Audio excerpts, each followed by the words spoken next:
So how about a stock that is showing free cash flow per share growth double digit for the past 17 years? The same company showing 18 consecutive years with a dividend increase, and the same company that almost bought 50% of its outstanding share to reward shareholder. Today, we're going to look at this company, and I want you to guess first which company it is. So head in the comment, let me know what you think it is, and as we're going through this video, you'll get more hint. Dividend Growth investors, bonjour, my name is Mike Yehu, and I'm the founder of Dividend Stocks Rock. I also have this YouTube channel to help you invest with more conviction so you can enjoy your retirement. Today, we're looking at one of my stocks in my portfolio that shows everything that you want. That is a true dividend rock star. But first, let's take a look at how they manage their cash flow. Kind of crazy, right? Because this company doesn't grow by acquisition. Instead, they invest massively in research and development. So which means that instead of looking what's the neighbors doing, they focus on their own stuff and they improve their products, they improve their services, and they grow the business like this. The rest of the money goes directly into your pocket. Another secret of their success is their wide diversification. Instead of focusing on one sector, they serve multiple industries. Now you're probably starting to get an idea of which kind of company it is, or at least its sector, because it served automotive and industrial businesses mostly. Let's be honest, there's one sector that has grown a lot thanks to those industries, and it's the information technology sector. Have you guessed which company I'm talking about yet though? Before I tell you what it is, let's take a look a little bit more about the business model, but more about in a strategy perspective. So first you have a company that invests in itself.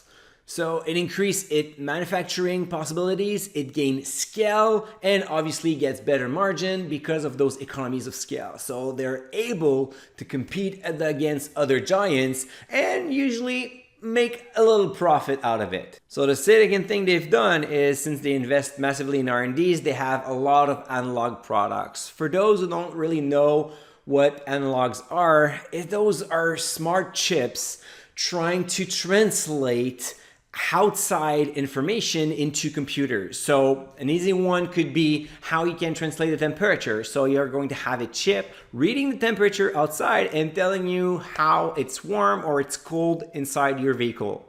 By having a bunch of products, this company is able to sell to many different clients, many different industries, providing a lot of diversification and a good protection against any recessions. One thing this business done as well is they had a huge sales team.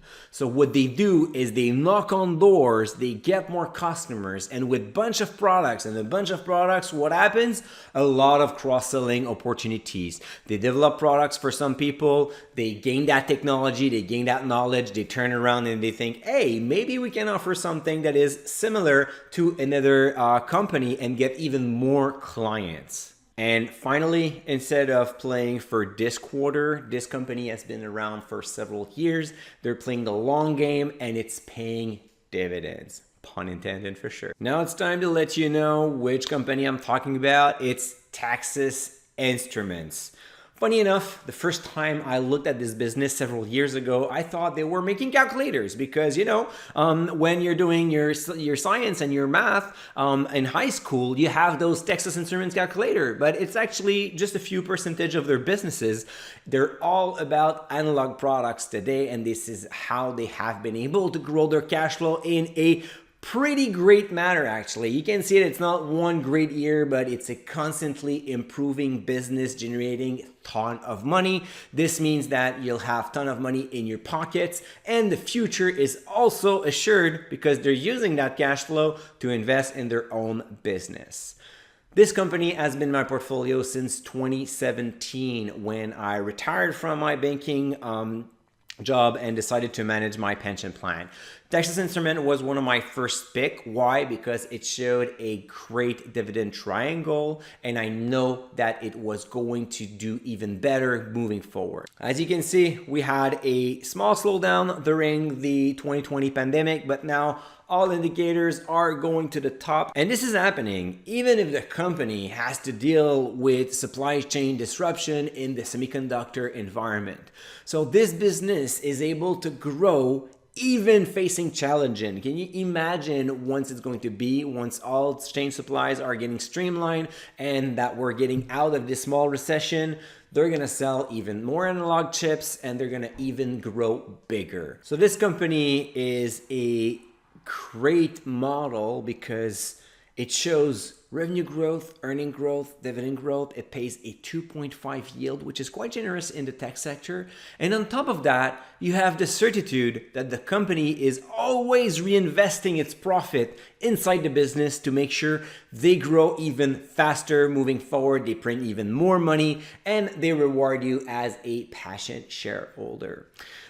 This company has a growth profile, obviously in my portfolio, but I still love the 2.5 yield.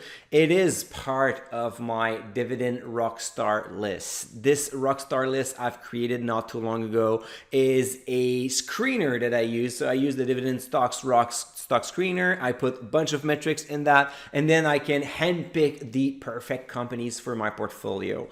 You can download the Rockstar list right there in the link description below. TXN is obviously part of that list because it shows revenue, earnings, and dividend growth. It shows a great shareholder score at the same time and is prone for more growth in the future.